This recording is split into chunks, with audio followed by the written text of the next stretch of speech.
It started like any ordinary night. Linda, a security guard at the city's sprawling tech complex, signed in for her shift, nodding at the day guard as he handed her the logbook. "Quiet tonight," he muttered, a touch of relief in his voice. But there was always something unsettling about the night shift. Long stretches of silence interrupted only by the hum of fluorescent lights and the creaks of an aging building. Linda adjusted her uniform, glancing around the sterile lobby that gleamed under the artificial lights. Rows of empty cubicles and dimly lit offices lined the halls, their shadows stretching into darkness. The sense of emptiness gnawed at her, as it always did at this hour, but she shook it off. It was just another night on the job. The first few hours passed uneventfully. She made her rounds, checked locked doors, and watched the security cameras flicker with grainy black and white images. Everything was still, eerily so. It wasn't until 2 a.m. when she was sipping a cup of lukewarm coffee that the first sign of trouble appeared. A soft, rhythmic tapping coming from the far end of the corridor. Linda frowned, setting down her mug and listening more intently. Tap, tap, tap. The noise was faint but persistent, echoing through the silence like a heartbeat. She stood and shined her flashlight down the hallway, illuminating the sterile, tiled floor and closed office doors. There was nothing there. Just the building settling, she muttered, trying to convince herself. But as she turned to sit down again, the tapping grew louder, almost impatient.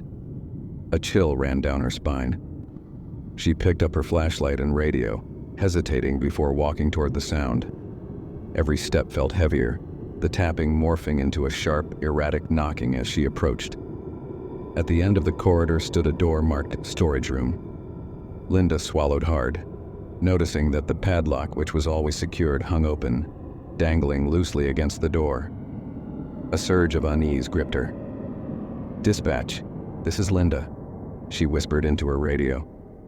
The static crackled, but no response came. The building seemed to hold its breath as she pushed the door open. Inside, the air was stale and cold, filled with the scent of dust and old papers. Boxes were stacked haphazardly, their labels faded and smudged. But what made her blood run cold was the figure standing in the center of the room, a tall, gaunt silhouette facing the wall. It was motionless, draped in a long coat that seemed to absorb the light from her flashlight. "Hello?" Linda's voice shook as she spoke. No answer. The figure didn't move. She took a step closer, the floor creaking beneath her, and reached out to touch the figure's shoulder. Her fingers brushed fabric and she gasped. It was ice cold, as if it had been outside in the dead of winter. Suddenly, the figure turned around. What stared back at her was not human. Its eyes were hollow pits, and its mouth hung open in a silent scream. Before Linda could react, the lights in the room flickered, and the figure dissolved into shadow, disappearing as if it had never been there at all. The fabric felt cold and clammy, not like clothing, but more like damp skin. Linda's heart pounded in her chest as she jerked her hand back. The figure slowly turned, revealing not a face but a blank, featureless expanse where its eyes and mouth should have been. She stifled a scream, stumbling backward as the thing raised a hand, bony and claw-like, and pointed directly at her. Before she could react, the room seemed to close in around her. The walls pulsed, shifting as if the space itself was alive. The boxes rattled, their lids creaking open to reveal objects that shouldn't be there. Old photographs, rusted tools, and scraps of handwritten notes with the words, "We see you," scrawled in crimson ink. Linda's radio crackled to life, breaking the suffocating silence. "Linda? Come in." We heard a noise on the cameras, the dispatcher's voice said, distant and muffled. She fumbled for the radio, her hands trembling.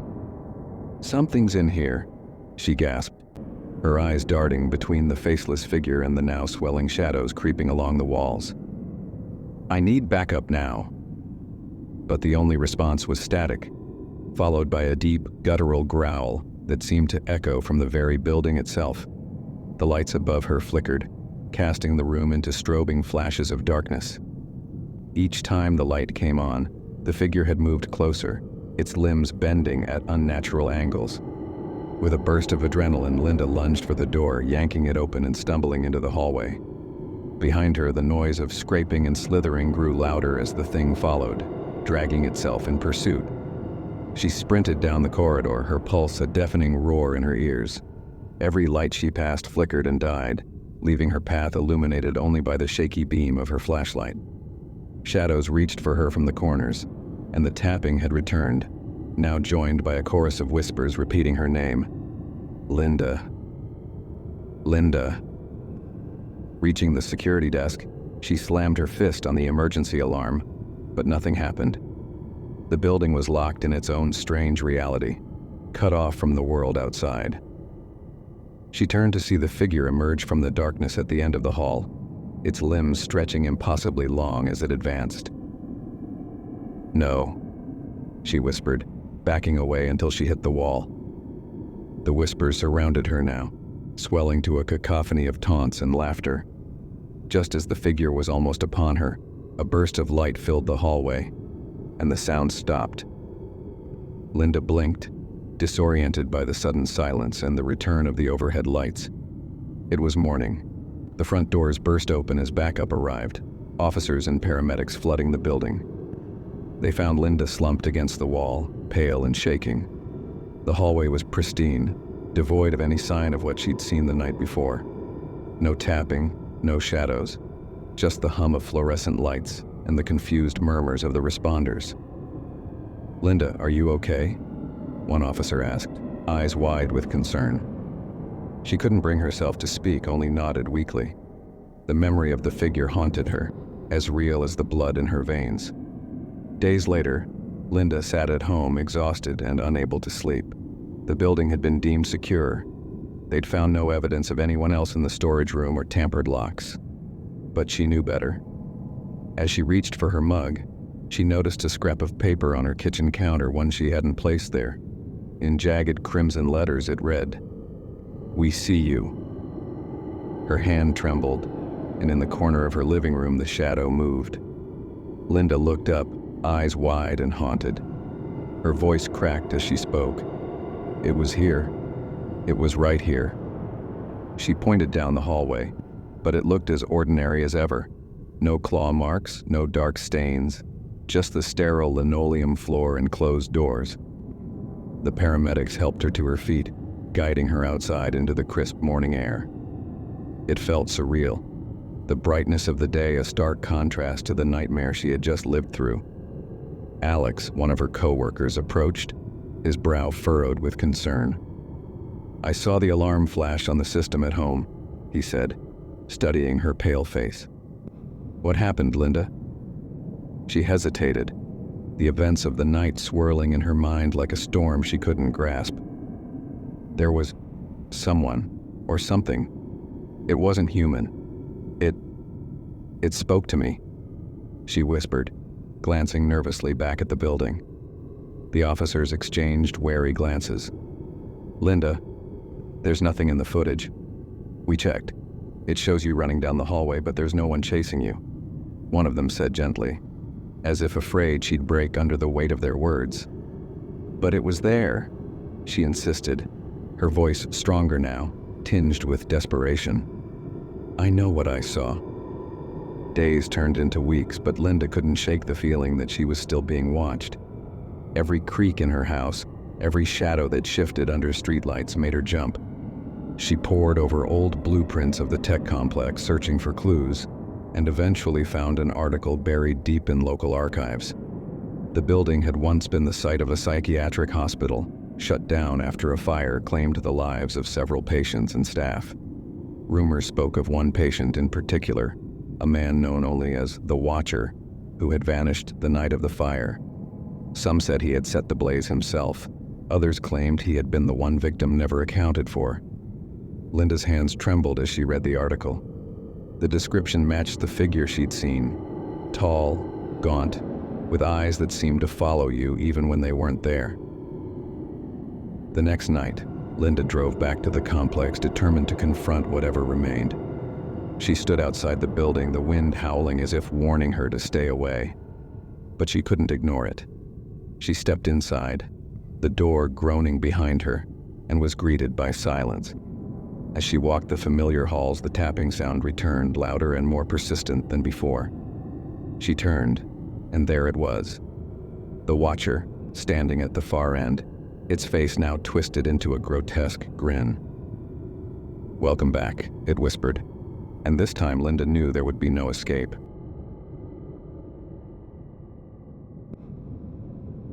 Sam had worked the graveyard shift at the old highway gas station for over 2 years, yet it never got any less eerie.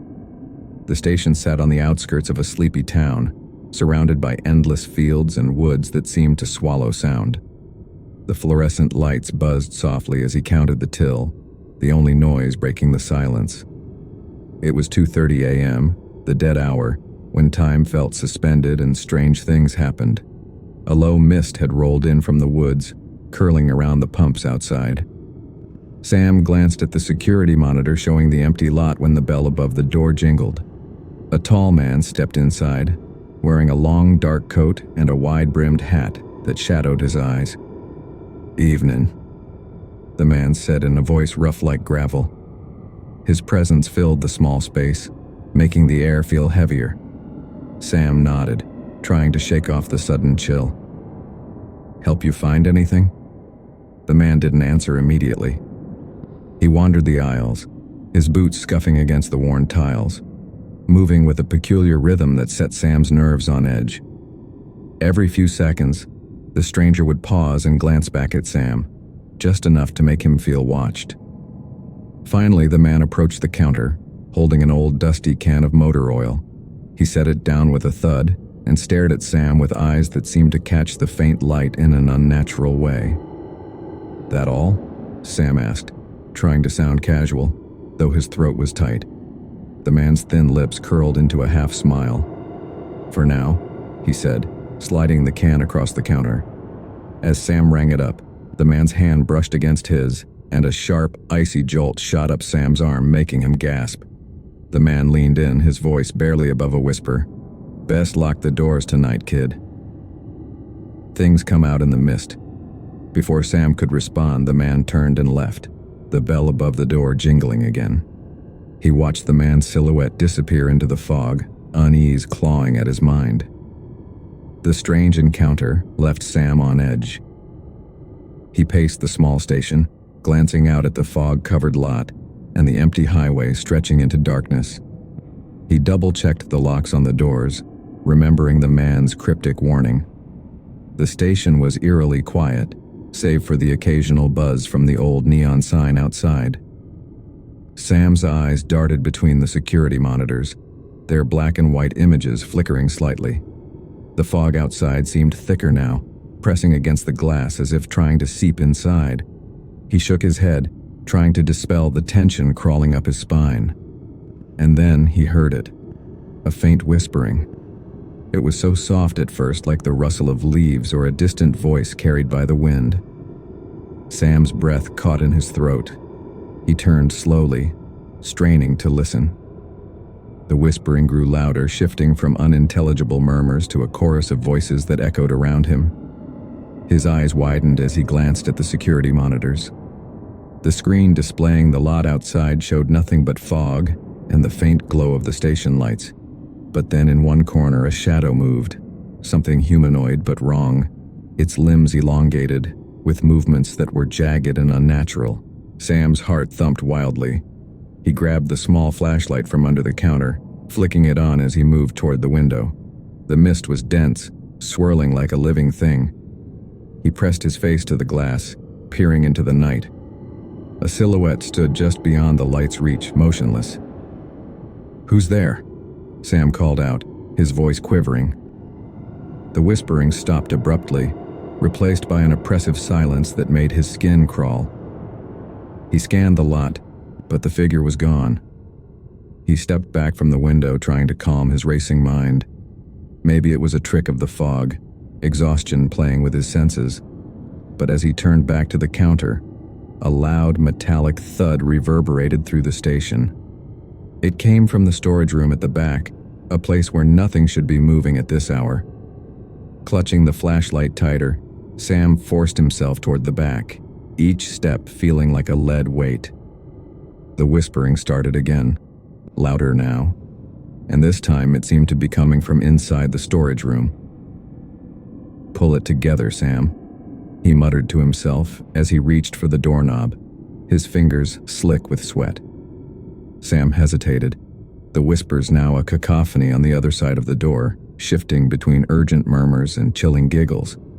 He took a deep breath, twisted the doorknob, and flung the door open. The flashlight's beam cut through the darkness, illuminating rows of dusty shelves and boxes. At first, everything seemed still. But then, a shadow shifted in the corner, a slumped figure that rose with a jerky, puppet-like motion. Sam's breath caught in his throat as the figure straightened, its face obscured by long matted hair and tattered clothes that looked as though they belonged to another century. The whispers fell silent as the figure took a step forward. Sam's instincts screamed at him to run, but his legs refused to move. The figure raised an arm, thin and gnarled like the branch of a dead tree, and pointed directly at him. A voice, dry and brittle, escaped its cracked lips. "Leave this place," it said, not as a threat but as a warning. Before Sam could react, the door to the storage room slammed shut with a force that sent him sprawling backward. His flashlight clattered to the ground, the beam swinging wildly before landing on a shelf stacked with old, forgotten goods. The whispers returned, now more urgent, as if something was trying to guide him out. Scrambling to his feet, Sam grabbed the flashlight and bolted out of the room, the door behind him vibrating as if pounded by unseen fists. He reached the front of the store and grabbed the keys with shaking hands, locking the entrance and backing away until his back hit the counter. The whispers faded, replaced by the sound of his ragged breathing and the buzzing neon sign outside. The fog began to thin, revealing the highway and the empty pumps. Morning light filtered through the windows just as the first car pulled into the lot. Sam's co-workers arrived for the morning shift, their faces puzzled by his disheveled state and wide eyes. He opened his mouth to explain, but the words wouldn't come. Instead, he turned to look at the security monitors one last time. On the screen, the fog had cleared, but in the far corner, a dark, slender figure stood watching him from the edge of the woods before vanishing into the shadows. Sam knew he would never take the graveyard shift again. The warning had been clear. Some places weren't meant to be watched over at night.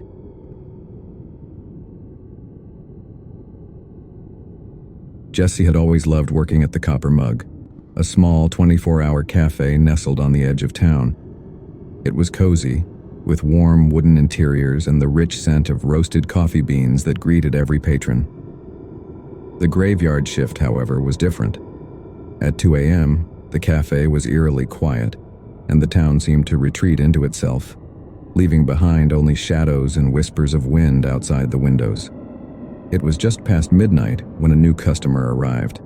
The bell above the door chimed softly and a tall man stepped inside. He wore an old leather jacket that looked worn from years of travel and a scarf that obscured most of his face. Jessie, who was wiping down the counter, gave a polite smile. "Good evening," she said, but the man didn't respond. He merely nodded and chose a booth at the far end, away from the soft glow of the overhead lights. Jessie shrugged it off and returned to her tasks, occasionally glancing at the mysterious figure. He sat perfectly still, hands folded on the table, never moving. Time ticked by, and Jessie felt an odd tension creep into the air. The man hadn't ordered anything, hadn't spoken, hadn't even shifted in his seat. She approached cautiously, clutching her notepad. "Can I get you anything?" she asked, her voice a little shaky. The man turned his head slightly, and she noticed for the first time that his eyes were an unnatural shade of gray, almost silver. They seemed to catch the dim light and reflect it back at her in a way that made her stomach twist. "No," he said simply, the word sharp and cold. Jessie backed away, retreating to the safety of the counter. But as she busied herself rearranging cups and dishes, she felt eyes on her. Glancing up at the booth, her heart skipped a beat. The man was gone.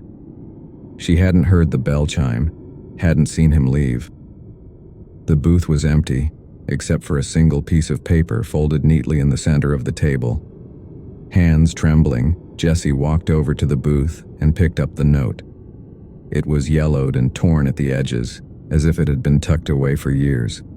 The handwriting was jagged and uneven, and only one line was scrawled across the middle. The night is full of watchers, and not all are friendly. A shiver ran down her spine as she looked out the large windows of the cafe. The street was empty, blanketed in mist that slithered along the ground. She felt exposed, as if something was out there, just beyond the light, watching her with unseen eyes. Suddenly the power flickered, the warm glow of the lights dimming momentarily before they steadied again. The radio, which had been playing soft jazz in the background, crackled and distorted, the music warping into a hiss before going silent. "Hello?" Jessie called out, feeling foolish as the silence deepened.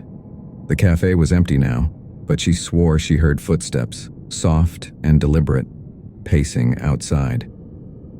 Jessie's heart pounded as she moved cautiously toward the windows. She squinted into the mist, eyes straining to pierce the swirling gray. The streetlight just outside flickered, casting erratic shadows that made it look like figures danced just at the edge of the light. A soft thump came from the back storage room, causing Jessie to spin around. The noise echoed in the cafe, making her feel trapped between the unknown outside and whatever was moving within. She clutched the note tightly, the paper crinkling in her hand, as she willed herself to stay calm. "Is someone there?" she called, her voice barely more than a whisper. The silence was suffocating, but then another thump came, louder this time. Jessie forced herself to move, inching toward the storage room door. Her fingers fumbled as she reached for the light switch, but it wouldn't respond. The dim emergency lights cast long, eerie shadows across the room. She pushed the door open with a trembling hand, the hinges creaking in protest. The room was cold, the kind of chill that sank into her bones. Boxes and supplies were stacked neatly, but one had fallen, its contents spilled across the floor. Nothing else seemed out of place. Jessie released a shaky breath, but before relief could wash over her, she felt it, a presence behind her. A low, whispery voice brushed against her ear. "Did you read the warning?" Jessie whirled around, but the room was empty.